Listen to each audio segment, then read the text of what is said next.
Hello, welcome to another YouTube video. I'm glad I finally sat down and felt inspiration to do another YouTube video. I feel like this is a good way for me to connect with you guys, and like these super short videos that I make on Instagram, it's not really giving, like my energy to you, and I really want to connect and feel a sense of a community with you guys. First of all, I want to say thank you so much for watching this, and if you like my vibe and my energy, please subscribe and like this video. It would make my day, really. Thank you so much. Okay, so this video is about Q&A. I asked you guys to write questions on my Instagram, and you asked some really interesting questions, so let's get to it. Okay, I want to start with this question that really caught my attention. The question is, how are you able to process life so differently? Different and free of social boundaries and ego? It's a really good question, and I really like the direction that it takes us into. I want to be honest, okay? So I have been doing psychedelics for a long time. I started doing psychedelics. Hello. People crossing the street, and I think sound travels here. Yes, so I've been doing psychedelics for a long time. It started when... Okay, so let me explain first. I grew up in Mexico, and I left Mexico at age 19. I'm a mix. I'm Israeli Mexican. So when I was in Mexico, I was Israeli, and when I moved to Israel, I'm Mexican. That's just how society sees you when you're different than the normal people, than everybody else. And for a long time, I was just living life on automatic. I was a workaholic. I was working so much, and through work I would escape myself. And instead of meeting like what was asking my attention, like so many childhood traumas that happened and that needed me to like look at them. And it took some time, but then I remember that I was living in Tel Aviv, and I just felt really numb, and I felt super disconnected from myself, and I was experiencing things that I should have felt deeply, that I was like, wow, that was an experience, but I felt that my heart was closed and that I was numb to my own emotions. And growing up, I had two very close sisters and a brother, that my sisters were very, very emotional, and I think I experienced life through their emotions. So in order to understand what I felt, I needed some distance from my siblings, that they were also living in Tel Aviv at the time.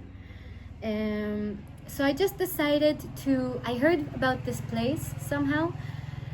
It's called the Mever in Israel, and I was like, okay, I'm going to go volunteer. So I quit my job. I just quit my job. I was working too much in a beach restaurant. I quit my job. I subletted my apartment in Tel Aviv, and I went to volunteer in the desert in Israel. And I was volunteering first cleaning bathrooms and cleaning rooms, and then I moved to working in the kitchen. And it was really one of the golden times of my life. It was a turning point for me where I really decided that I'm going to start meeting myself, and even if it hurts, even if it's painful, to allow myself to go through a conscious process of facing my own emotions, facing what's coming up. And it was a time where there was also other people that were volunteering, and in this place I redefined in my heart what it means to be at home, what it means to have a family, and what it means to be a human. I really changed a lot of patterns that I had, and I spent a lot of time just going into the desert and yelling in the cliffs and just like throwing rocks and like releasing lots of anger and frustration and like allowing myself to cry and to take all of this energy out of my system. And I had never done psychedelics at that point, but eventually, after a couple of months of volunteering, I was there for 3 or 4 months, just volunteering, not trying to achieve anything, only being with myself and with people that were also doing the same thing. So it was very, very special. After that, a year after that, I started university, but there was this Corona time period where I was just volunteering and traveling across the country and volunteering in different farms and stuff like that, and barely taking out any money. I stopped having an apartment, and I was just experiencing what it is to be a human without being in the matrix. It allowed me to get out of the matrix and rest and like connect with myself. So going back to the question, how are you able to process life so differently? Different as in free of social boundaries and ego. Some of the things that really helped me were, one, psychedelics. Like, I love mushrooms, but one of the most beautiful things that I ever did that really changed my life and was a huge medicine for my soul was San Pedro. San Pedro, it's a cactus. It's a cactus that has a psychedelic component. It has mescaline. It's different than mushrooms that have psilocybin. And it's just really, it was so deep. It was 12 hours, and it helped take out so much from my childhood, and it just helps you see life and stop lying to yourself and face yourself. And in the end, what it does, it connects you to infinite love and self-love. Yeah, I really want in life to have, like, the people that are close to me, I really want them to be heart and soul connections. I really believe in this. I want people that are freeing themselves from these social boundaries. And I think also part of the answer to this question was that because I grew up in Mexico and then I moved to Israel, so I realized when you leave a certain collective energy and go into another one, so many of the things that were normal in Mexico were not normal in Israel. And then I started to realize, wait, I don't need to hold these things. I can release them, I can let go of them. And it was huge for me. I think a huge part of these questions are take charge of your life. What do you really want? What fills your soul? And live your life for you. And I remember that I also studied something super logical, okay? I studied fine arts. I went with my heart. I decided to go with my heart in life and not with my mind. I even have a tattoo when I was thinking about this, and I'm going to show you. Okay. I don't know if you can see. I will show you later. Okay, I'll show you later. But basically I have a tattoo that says spirit, heart, and mind. That it brought me to a lot of questions to what should direct your life. If it should be your mind and your logical thought process and logically what is good for you, or go with your heart, or go with your soul purpose. And I think that it should be a balance of the three of them. But for me, I go with my heart. I don't go with what my mind thinks, because I just have so many thoughts, and so it's never stable, and my heart knows. And since I started going with my heart, everything in my life started to fall in the right place. And when I did things from my mind, I was never satisfied. And when I decide to do things also from my soul, like it's a mix from the heart and the soul, then I feel the most fulfilled. I hope this answered your question in a way. It's a lot of thoughts, and I think that there's no true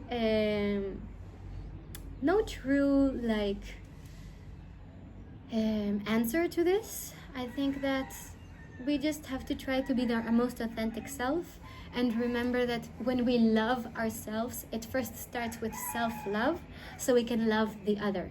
Because if I don't love myself, and if I'm in a critical, if I have critical ideas about myself, then I'm also criticizing others. I feel that very strongly. So, next question.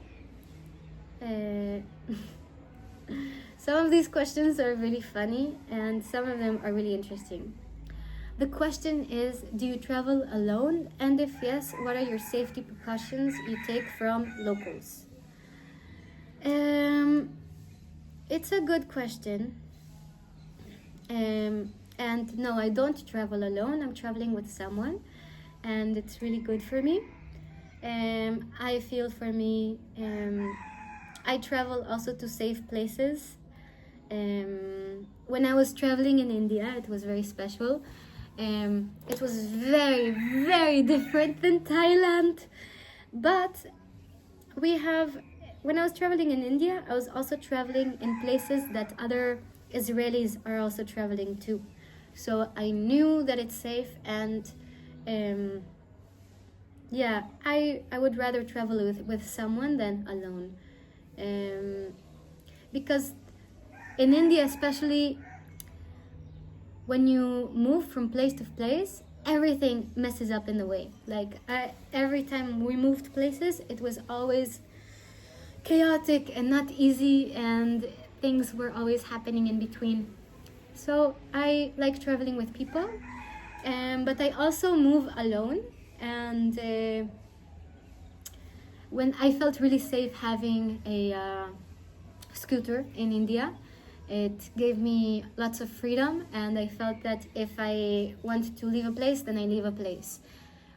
Another tip is to have a local SIM card, okay? Have a local SIM card, and so that you can communicate and people know what's going on with you and what's happening. When I was traveling in Mexico 2 years ago, it was a different story. I am Mexican, so one, I knew the language.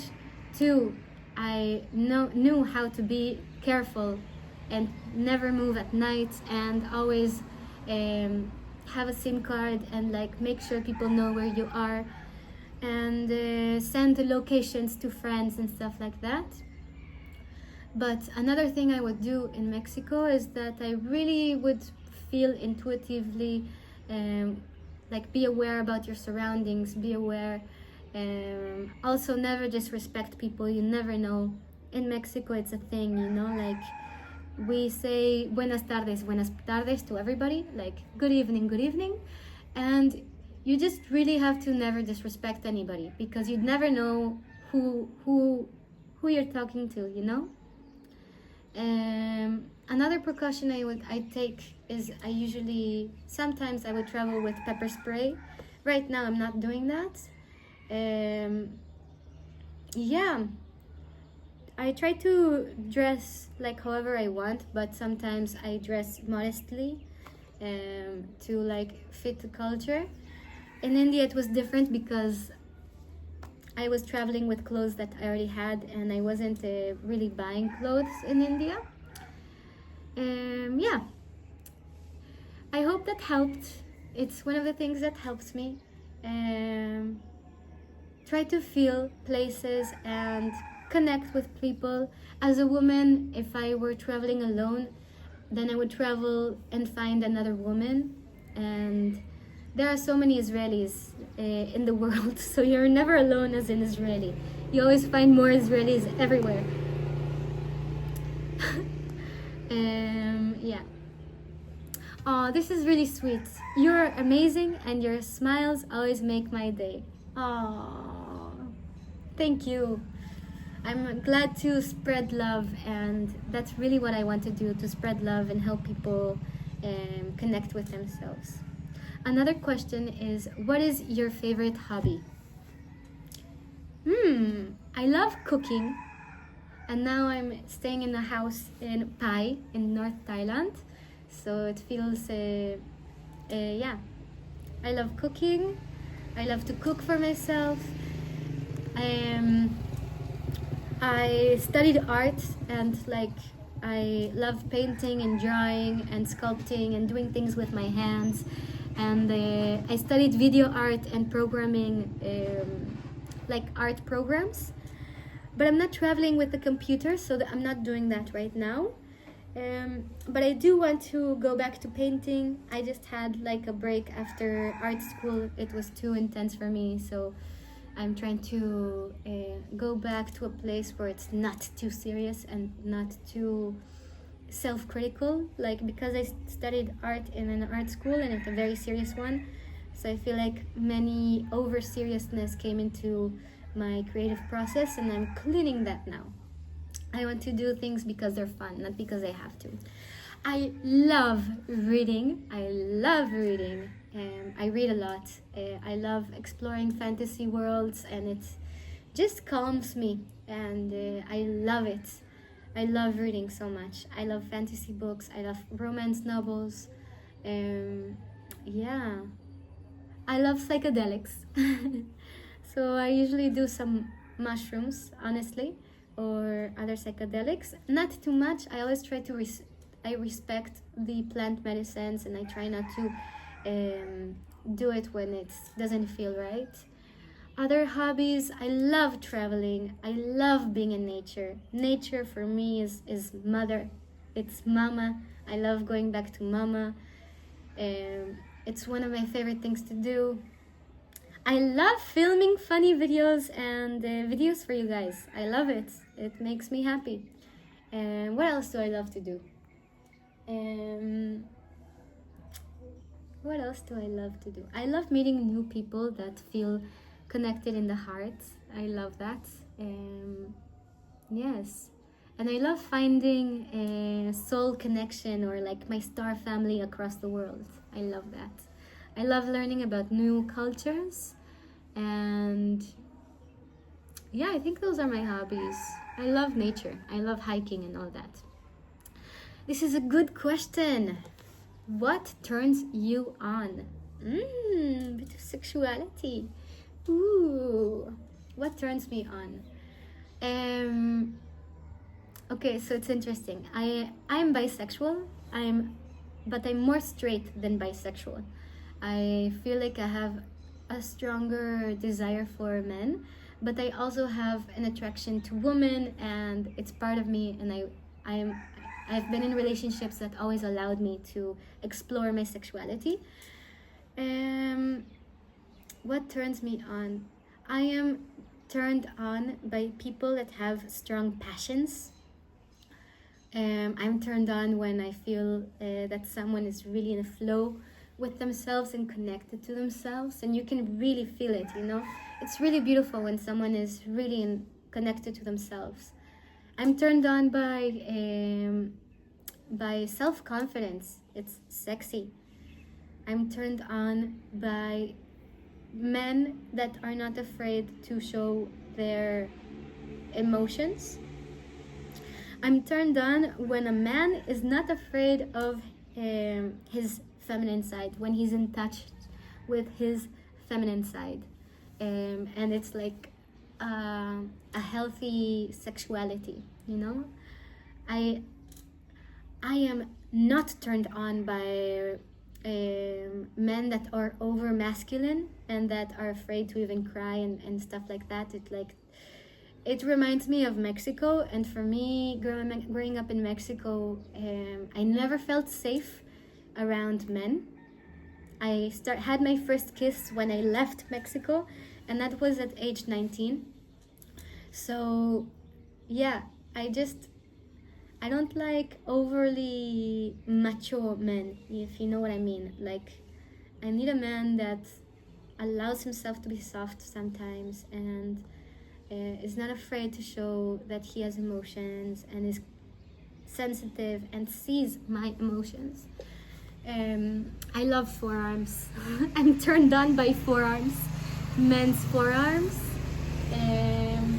I've always had a crush on long hair men. What turns me on in women?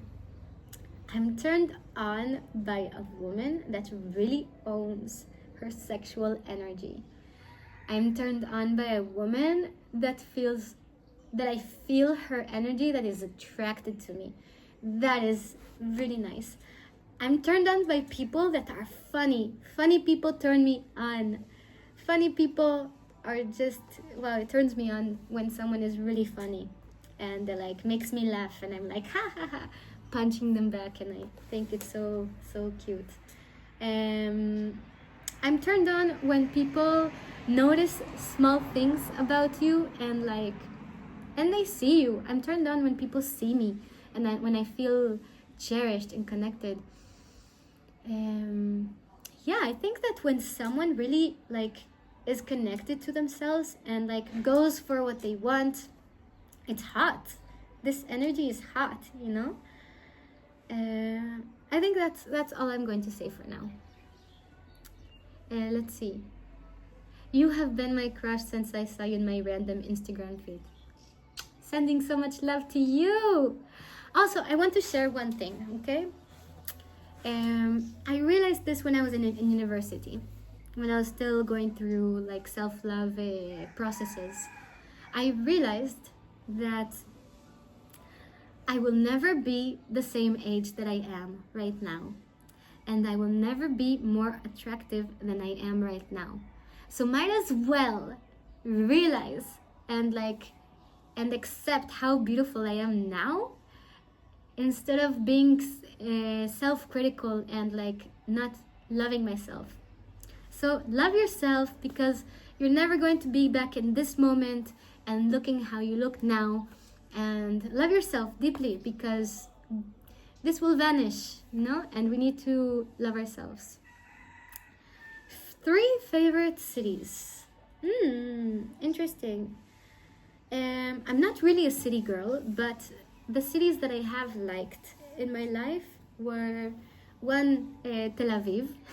I really like Tel Aviv. Tel Aviv is just full on freedom. Anything you want to do is there's a place for that, and it's not judgmental, and people don't mind their own business, and everybody's driven. So I really like that freedom. I loved Stockholm. I traveled in Sweden last year. I think it's one of the most beautiful cities that I've ever been to, and it's really gorgeous. And what other city did I really love? I loved Rome. Rome is gorgeous. Rome is gorgeous, and it just made me think so much about history. And Italians are amazing. I love Italians. Italians taught me so much about being open and not being afraid of your sexual energy.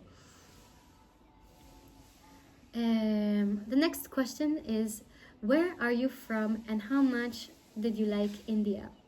So I was born in Israel, but I grew up in Mexico, and my mother is Israeli and my father is Mexican, which means that I'm also Jewish, but I grew up also with a Mexican culture, and I grew up with my father. And then at age 19, from age 4 until 19, I was in Mexico, and then I decided I need to move and I can't live like this anymore. So I moved to Israel, and I was living in Israel since then. and now I'm traveling the world. Yes, so I'm Israeli Mexican. I'm Mexican Israeli, whichever one you want to think. And I have, there's a special place in my heart for India. India was a trip.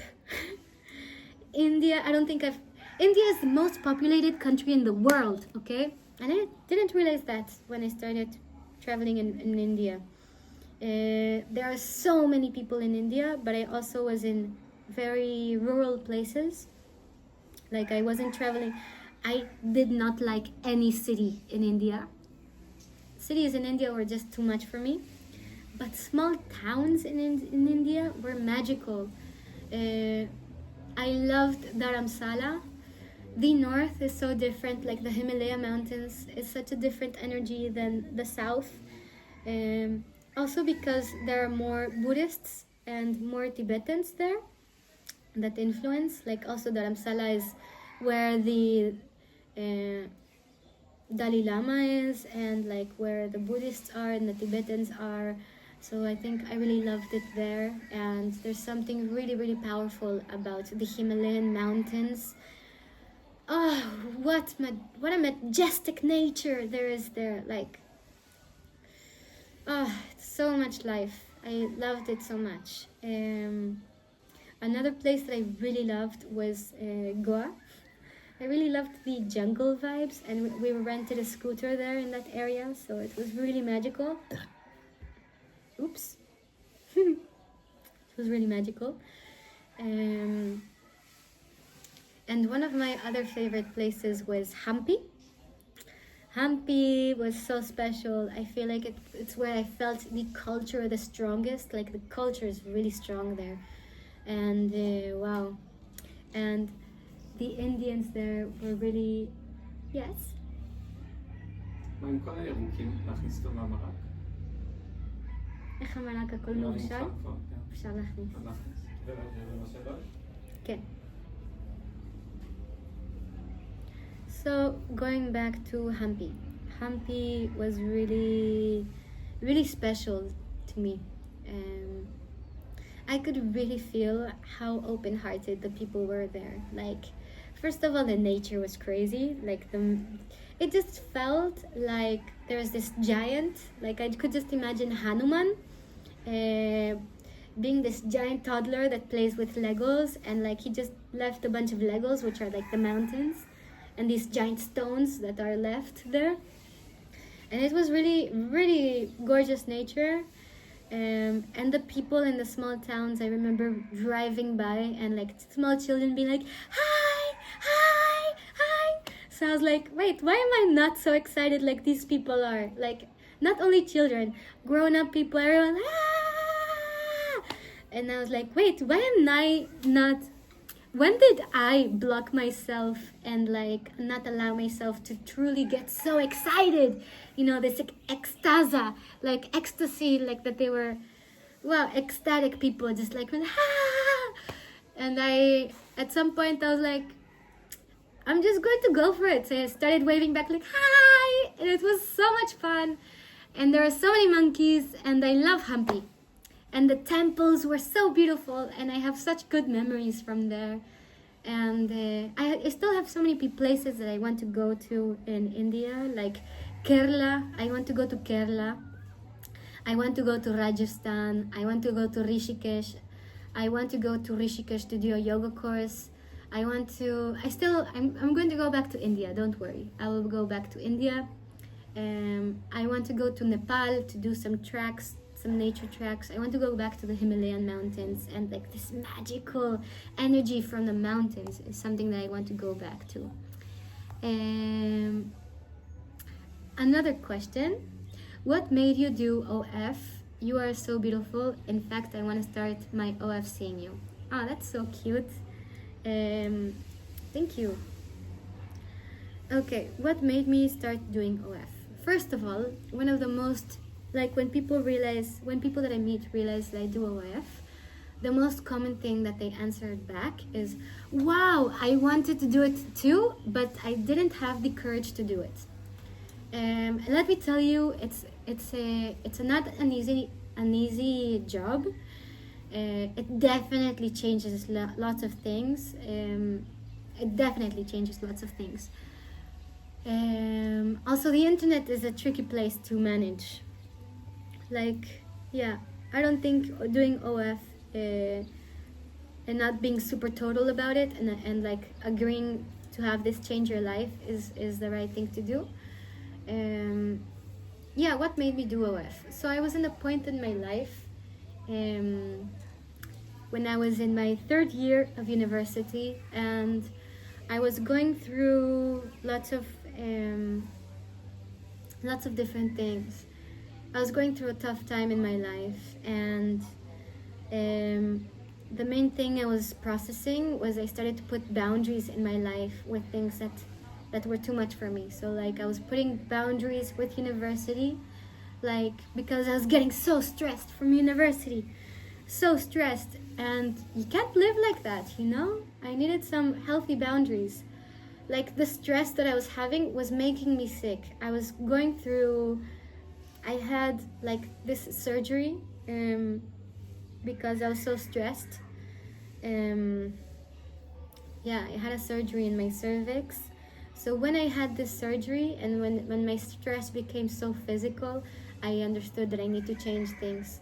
And also having something being so serious made me realize that this life is so short, and why waste any more time being afraid of what people will think of me, and instead just going for what I want.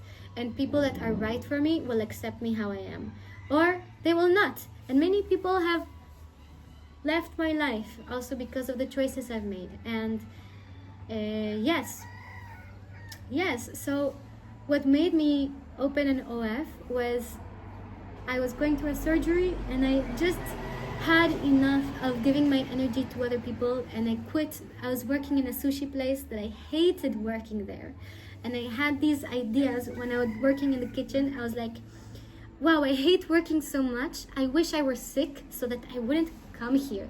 And these sick thoughts that I had were making me more sick. Like whenever I had these thoughts, the next day I would be sick and I couldn't go to work. So when I realized that, I was like, enough. I'm quitting this horrible job that I don't like. And then I was unemployed after surgery, and I was healing. And I was healing in the north of Israel. And I was in this house, and I was alone. And I was working on projects for university. But at the same time, I was thinking about selling feet pictures at the time. That's how it started for me. And then in my YouTube search, I came across this girl talking about OF and how it changed her life, and it gave her,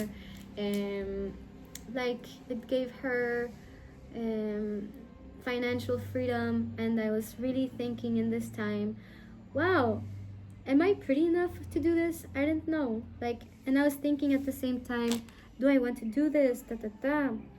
And then I asked my ex-boyfriend.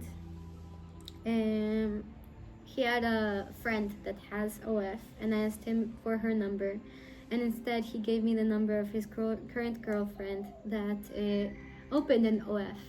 And it was a huge blessing for me at the time that she really came to where I was and took the time to explain everything, and gave me such good energy about this. So I started creating an OF, and it was fun for me.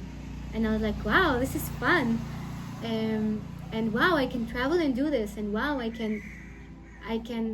And then I traveled to Sweden. I was doing it, and it was already worth it for me. So it's been a year plus since I've been doing OF, and it's for me, it's completely changed my life. And I'm so thankful. And I love you guys so much. And I think this is enough for now. And yeah, thank you for joining me in this YouTube video, and I hope you enjoyed, and please like and subscribe so I can do more of these videos. And yeah, if you have more questions and want to know more about me, please comment, and I will collect those questions and do another video. I hope your day continues in a beautiful way, and I hope you enjoyed, and like and subscribe, and have a wonderful day. I love you, and remember that you are worthy of love, and the world is better with you in it, and I'm glad you exist. Kisses.